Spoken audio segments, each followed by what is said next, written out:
Hello and welcome. My name is Gino Barbaro, one of the co-founders of Jake and Gino. And on today's show, we've got Lou Diamond. He's been a top sales performer, professional speaker, award-winning podcaster, entrepreneur, and 2 times best-selling author. He sounds like a busy dude. He's made it his life's work to help businesses, leaders, and brands thrive through the power of connecting. Without further ado, coming to us from somewhere between South Florida and New York City, please welcome Lou Diamond. Gino, what's going on, my friend? How are you? Glad to be here. Doing good, brother. Let's just jump right into it. We're having a conversation right now. It seems as if you're the king of the conversations. Let's start it right off. Talk to my real estate investor buddies. How do we start and how do we have an engaging conversation?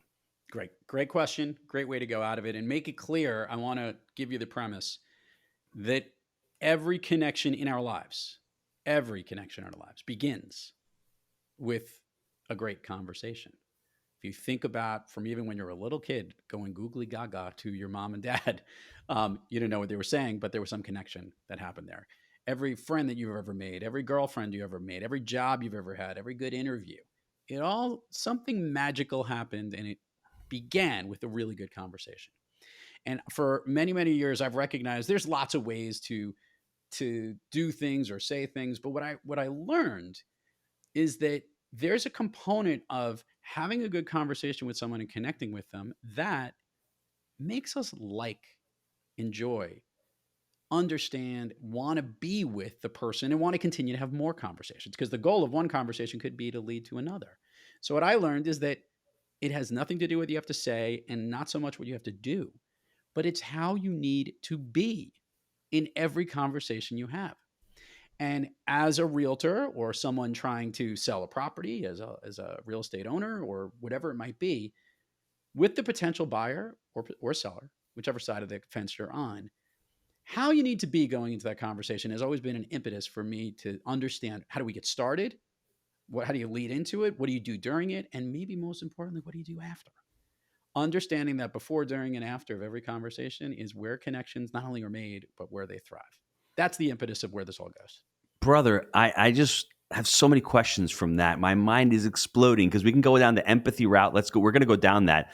But as we're talking about this, we are not a product of our generation. We didn't get into social media and we didn't use Instagram. How has that changed? To me, it must have changed because when I was growing up, I would go out and I'd have a conversation. Nowadays, most people they have a different kind of conversation. They have a conversation on their social media and the words they're using there. Has it changed the way you make somebody feel through that? And looking at it, it's a hard question for me to even think of, because when I created that conversation with somebody younger, I didn't even have any of this. I just had to get right up in somebody's face. I may have offended them. I may have insulted them, and it's really, really there raw, and I have time to think. How has it changed in your mind? I think the technology tools around us have enabled us to have many more access points to connecting with other people. Mm-hmm. I want to make it clear, it has never and still doesn't take over or replace the importance of getting to a conversation. In fact, a lot of the tactics that I work with other companies and other leaders on how they can better grow their business through better conversations is how to use these tools to get to the conversation faster, or pull yourself into speeding up and having that conversation so you could have more of them. Yes, you can use the email or the texting or the DMing through social media as a means to stay connected, which is great. But what are we staying connected to? We're staying connected to the next meeting we have. We're staying connected to closing the deal. We're staying connected to keeping that in conversation and engagement right then and there. The more that we're able to get ourselves to have this speaking conversation where it's two-way, back and forth, the more we're winning. And by the way, this, for listeners who don't know this, I'm talking virtually here with Jake, obviously through a video app. This is a conversation, and I am seeing you as close as I can, which makes it even more amazing, right? Because I'm able to actually see, touch, feel, sort of. I can't really touch you, but I could at least get connected to you in some way because I could read your emotions. I could get your connections within it. That's where we're trying to get to. My kids, when they were growing up, we were very, very big on, if they wanted to make plans with any of their friends, they had to initiate it through a phone call. They could use some text to get the specifics, but to ask or go out there. And part of it was the importance of knowing how to create that social relationship. yes, the world today has all these other ways that we can stay connected. I have this joke. Years ago, somebody would say "Happy birthday" to me on Facebook. Right? They would send the message, and I realized that my last communication with that individual was exactly the year before on my birthday, them wishing me happy birthday, which made me say, Jake, am I connected to this person? Is this really a relationship, or is it just like a convenience of it? Make Mhm. it clear though, it opens the door for you to have the conversation and ask permission to do so. So, today's world, yes, lots of other ways that we can connect. There's still one real raw way that we have to eventually get to having that conversation. And ideally in person, but we even have better ways to do it in addition to not being there face to face. I want to thank you for sharing that because most older gentlemen back in the 70s and 80s would be bashing social media and saying, well, it's not a good tool. People are relying on it too much.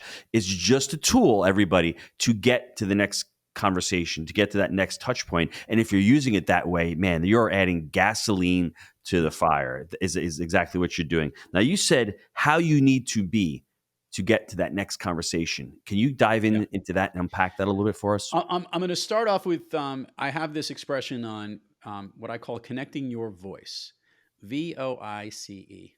This is my way that I get people to prepare on how they need to be before every conversation. Because there's lots of ways you need to be, and I go through that in my talks and my speeches in the book.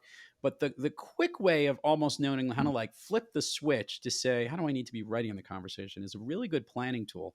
By the way, you as a podcast host, me also, you've been on my program as well, Gino. I do the same exact thing before every interview and I connect my voice. So, V, I visualize how I believe the conversation is going to go. If it's a situation where I need to ask a lot of questions, I know that I'm fulfilling and thinking about the questions I'm going to ask. If I know that I have a properties to sell and someone's coming to me and I'm the owner and there's going to be all these questions, I'm going to visualize what I want to I want to show them the property. I want to give them the benefits, tell them about the neighborhood, tell them about what's the benefits and the pluses and the minuses of the property I'm dealing with, right? I want to Mhm. visualize almost my goal at the end of that conversation is either to continue the conversation, get to a dotted line or sign it, whatever it might be. Or it might also be to continue a connection, a relationship, because that person could be a way to meet many more people that you're looking to get the conversation. The V is important. You have to know what that conversation is and trying to map a course and where you want to go to it. The That O. makes total sense. So let me Yeah. recap that for everybody. You're being prepared. You're not winging it. Everyone who is Yes. successful in life, proper preparation prevents poor performance or poor communication in this aspect. So when somebody comes and they're prepared, especially like in a negotiation, you don't go into a negotiation not being prepared. You don't go into a sales opportunity for not being prepared. So take that mindset into creating conversations. And once you have that framework and you start working on it, we've only gotten the V, but I can see how that's going to transform myself because I get on a Zoom call sometimes and I think, man, I might wing this call, and that is not the right way to do it because you're not giving your all 100%. You're not being prepared, and I think more importantly, Lou, the other side can sort of feel that. And when Oh, they yeah. feel that, they reciprocate, and there's no energy there. So V, visualize, is the first one. Let's go with the O. And to get on this point, this is not going to be a scripted conversation. This, Mhm. there's certain components about what what you're going to say. You have a certain sales spiel that you'll go through if you have a certain routine or details about something or questions and answers that are very rote. But you're reacting and connecting with the individual to learn what they're about. That's what you're visualizing. I'm connecting with you right now. Our visualization of this conversation is me to provide your listeners with as much information as possible. That's what our conversation. You're to ask me the questions that to get me out of it. Mhm. To get to the O, which is everyone needs to appreciate the opportunity you have to even have a conversation. You literally need to recognize this very important thing.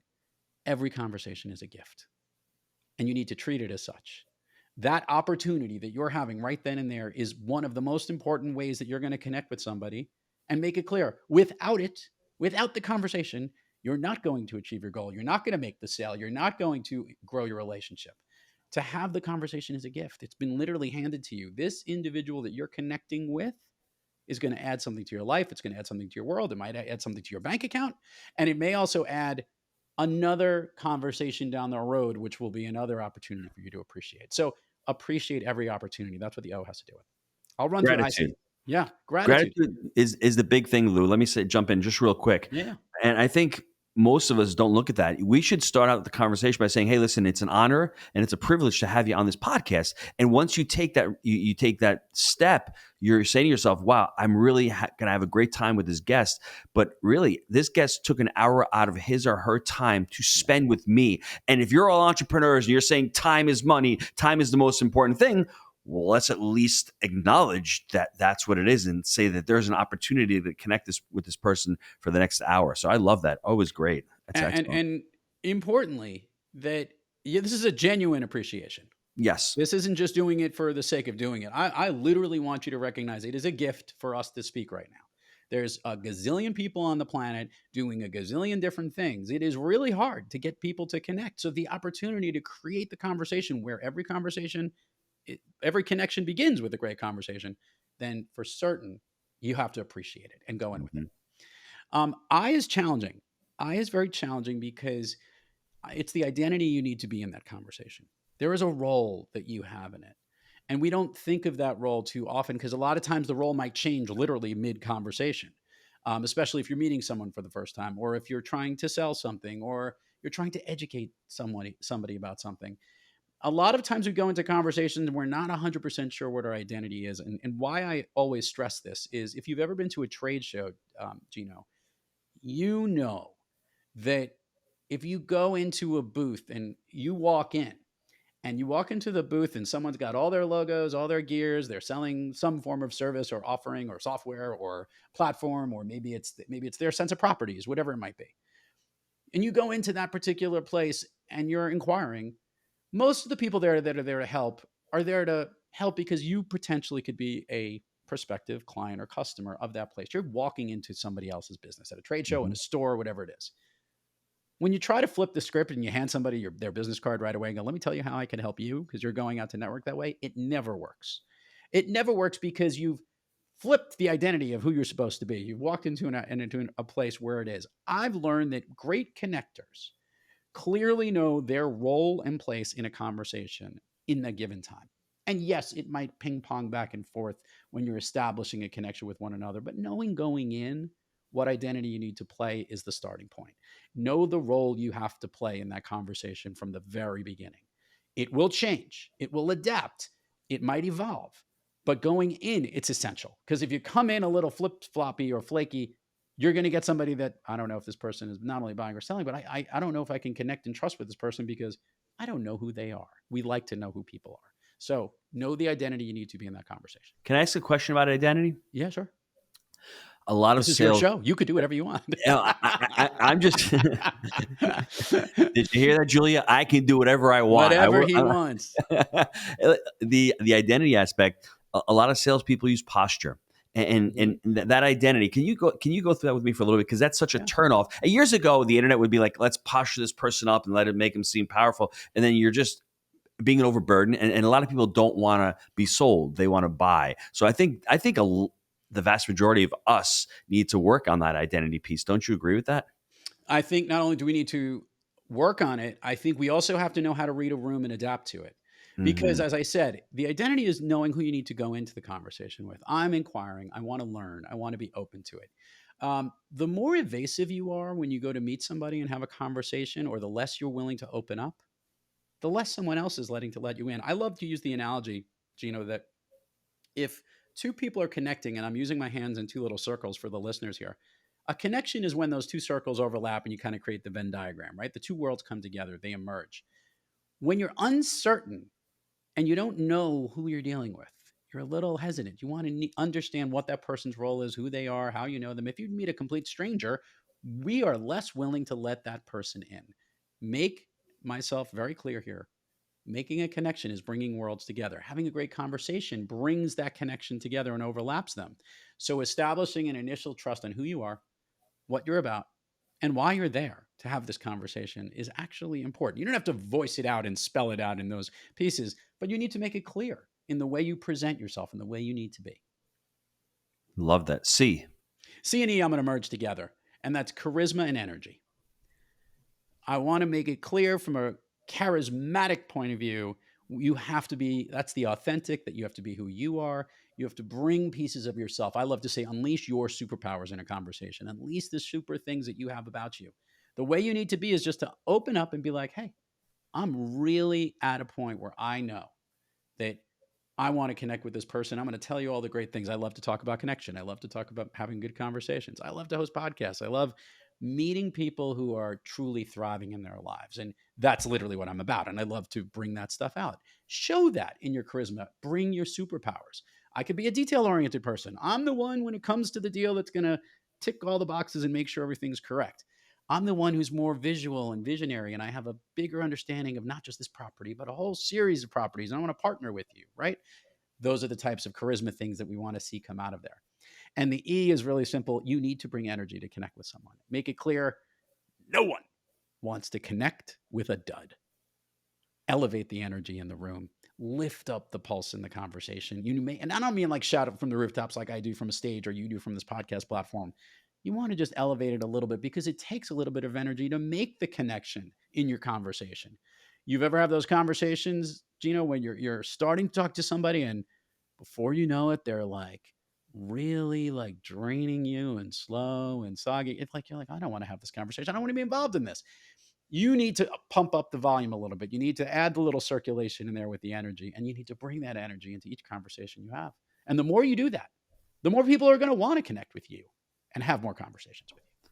I'm writing down a couple of notes here because I think two things that I pulled out is you need to be authentic is the first Mm-hmm. thing. And I think it's very difficult for a lot of us to be authentic because we don't want to be vulnerable. But I think the vulnerability, a certain key aspect is how we connect, I think, as humans. And I think the other one is be present. I've got my phone again. You take your phone, you shut off, and you give that person all of your energy. Don't give your energy to Yes. anything else. And I think that seems so basic and so commonsensical. But when you're out to dinner with your wife or you're out to dinner with your friends, put the damn phone away. Get all the distractions. Even if there's a TV, make sure that you're connected there because people can feel it. That body language, you can sense when somebody is checked out in a conversation. I like to always equate it to when you think about a sales presentation. If you were giving a presentation about your performance over the last several years to your company or you're giving a message, how would you feel if everybody in the room was on a telephone? Or maybe more notably, how do you think the rest of the room would feel if you stopped giving your presentation and picked up a telephone and started to have that conversation because you gave prioritization to that? Mm-hmm. Couldn't you agree with me more? This has to do with taking the energy and focusing it to who you're having the conversation with. And recognize that it doesn't have to be a very long one. I close off every one of my shows, be brief, be bright, be gone. It is actually how I think about every conversation. I want to make sure I appreciate the person's time that I have with them. I'm going to provide some brilliance in that conversation or connect with them or learn from them in that moment.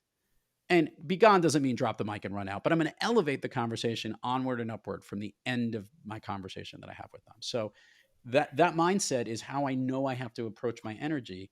And you're right. If you are distracted or looking at somebody else, you've ever been in that situation, you go to a party and you're talking, and I call it the giraffe head, where you kind of like extend your neck over and you're looking over the person's head at who just walked in the room. There is nothing more annoying than that. Oh, dude. So it's real important. Yeah. Direct your energy in a focused conversation each and every time and connect your voice. You are absolutely going to be on your way to knowing how you need to be. So that person's going to want to have another conversation with you for certain.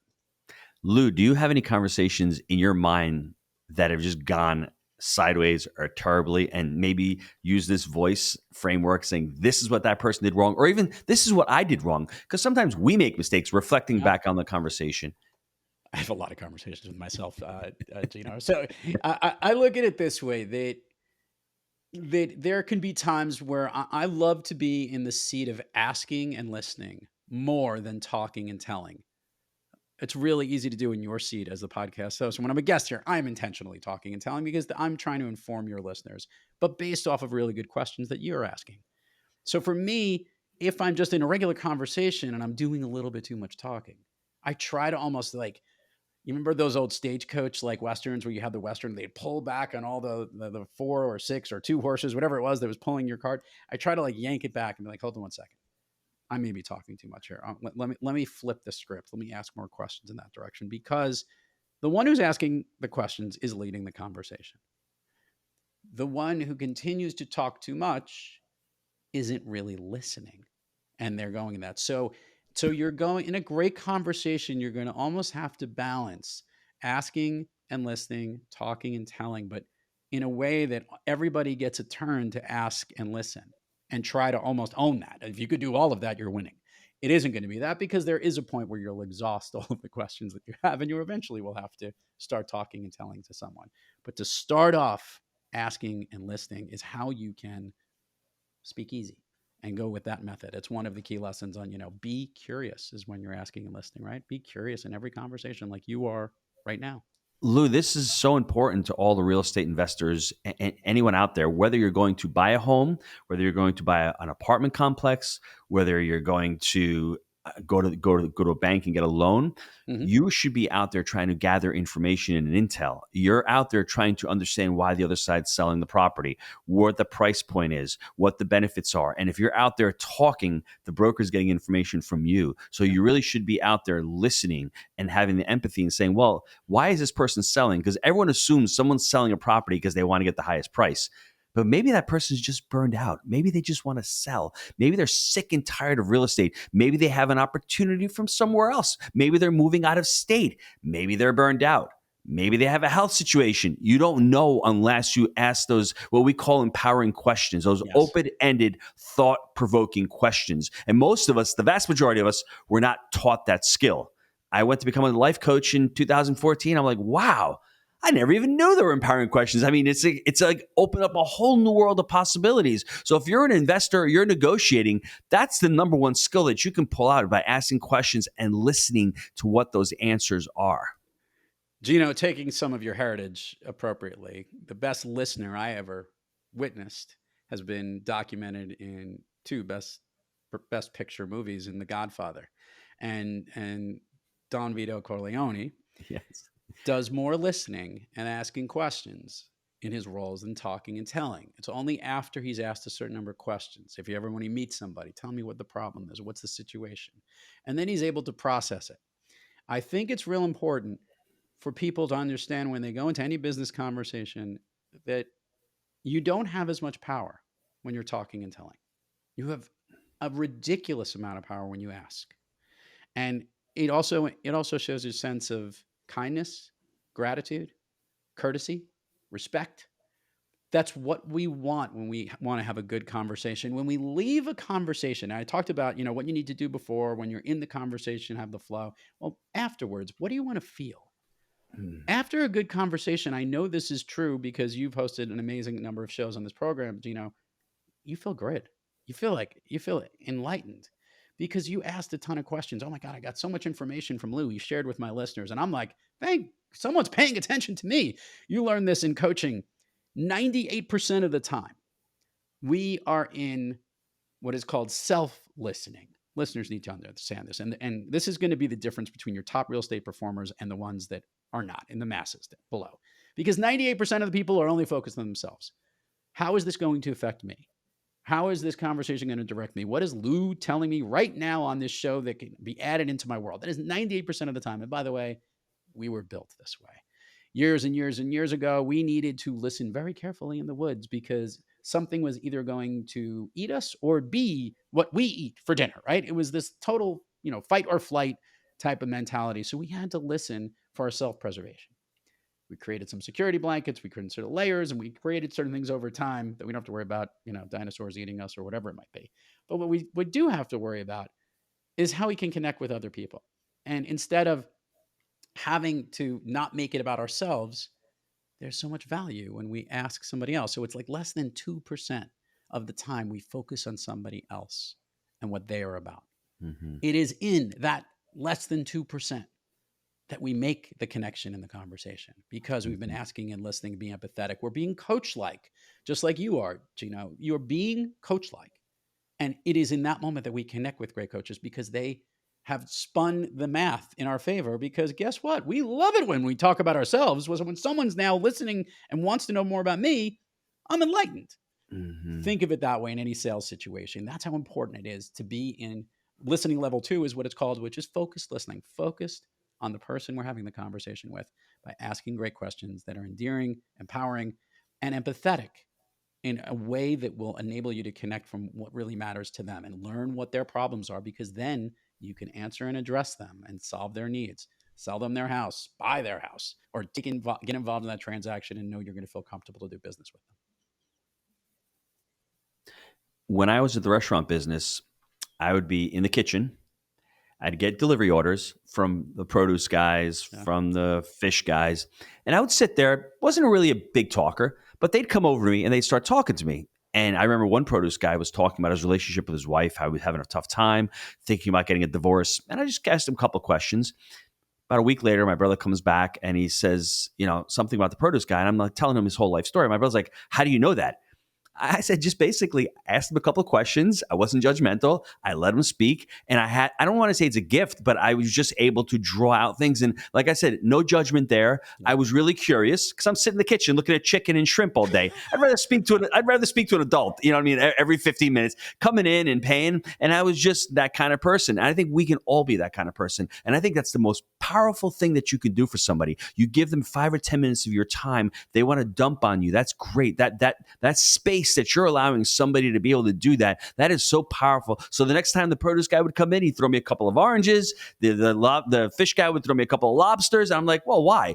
It's just because I was empathetic and I was there listening and I wasn't judgmental. So I want you all that listening to this, practice that. It's not very difficult. Just pull yourself out, have some awareness about situation and about, Jay Abraham says to be interesting, you need to be interested. Start being interested in other people and not just being self-absorbed in your own life. I don't know if you want to add anything to that, Lou. I just want to say, if you want to practice it, listeners, I'm going to tell this, and this is specifically to the parents out there. If you have children, I have kids who are in their 20s. They're all adults. They're 21, 23. And too often we were in a mode when they were very, very young, where we needed to tell them what to do. Possibly because they were doing things that they shouldn't have been doing. But what ends up happening, as you know this, as your kids get older, they don't listen to you. And they don't listen to you because you're talking and telling too much. It almost becomes like noise. So you want to practice what you do with your clients, what you do in your real estate business, whatever you do in your line of work to connect with more conversations. Connect with some of the most important people in your life, your kids. Ask and listen to them. First of all, they will be shocked that you will do it because it will be an unwinding and an unlearning for most parents, because we tend not to do that. We tend to parent, and we think that by parenting, we have the power by talking and telling. But if you ask and listen, you're going to learn a lot, and you're going to establish a relationship and connection with your children. If you can perform well in that medium, just as Gino performed from moving from the shrimp and the chicken into having the conversations with his people. If you can perform in that medium, you can sell to anybody. Make it clear. Connecting with your children, specifically if they're in the teenage years, I give you credit to do it. But it is a wonderful thing that you should always be doing because it shows the respect that you are trying to command when you do it. And it gives that sense of connection that brings yourself together. I highly recommend it. I say it often. It's probably the best way to practice it. Just try it at home. And you won't believe what you'll be able to carry that over into easier conversations with people that aren't your family. And Lou, it's so important. You're not only doing it for yourself, but you're teaching your children such an important skill, because they'll come to you and they'll start talking to you because they're like, well, dad or mom is not judging me. That's why it's important. Before we go to the break, I want to throw out a quote to you. And it's from Stephen Covey, and I think it's such an important. We've been touching on this the whole time, but first seek first to understand, then to be understood. I mean, that is basically what you're talking about. We go into a conversation that we want to throw all our points. We want to make our points. You've been talking about this and skirting around it this whole last 20 to 25 minutes. Don't go in with an agenda and just knowing what you know. Try to find out what the other side, where they're sitting on. Like I said, why is that person selling the property? Don't come in with the idea and that box of your paradigm, because the paradigm can be completely different and then we can't react. And how do you do seek first to understand? Then you want to be understood yourself. Those who are powerful and who are coach-like and who want to make a difference in communication, that is right on the top of that. I don't know if you've ever heard of that quote from Stephen Covey. I have, and I'm a big fan. I've studied a lot of his work and read all his books throughout my management career growing up in consulting. We translated a lot of Covey's work into client relationships, which I think was really valuable. I completely agree. I'll use an expression that a lot of professional speakers that I work with and other people who are in sales, it's this flow. Ask great questions, that will start the conversations that build relationships with who you do business with. If you think of that flow and how being curious is one of the ways that we encourage in the Speakeasy way to be curious is the starting point. If you start off with that, it will get you down this path, because you are right. The minute you start assuming, the minute you start putting things in a box that you think it is, that's not going to work. Quick side story. I one time was hired by the CEO and head of sales to go with a sales team out to one of their sales pitches for a technology product. And this was a pitch that they had. And this was like a second or third round pitch to this particular client. I watched one of the greatest presentations I've ever seen in my life. Wonderful presentation. But it was the worst conversation I'd ever heard. All it was this particular company and the team talking and telling about how great their product was. They never asked what the issues and challenges that the prospective client needed. They never questioned if they had something similar that potentially could compete with it, or that they may have even liked. And most notably, they didn't even go down the avenue of showing them how it would specifically benefit them, rather than it showed how it benefited all the other people that have benefited from this. So when I returned from that meeting and I got to, there was a lot of texting, or maybe even been Blackberries at the time, communication back to the CEO. And they go, I heard the meeting went great. And I looked at them. I said, well, it was a great presentation, but I wouldn't say the meeting went so great, because I don't think there's going to be another conversation, because they never gave them a chance to engage. And I shared all the lessons that we had here. That's the way to think of this. If you're in real estate and you're looking to make that conversation, make it clear, ask more questions to start that conversation, to build the relationship so you can do business with that individual. Let's take a quick time out to hear from our sponsors.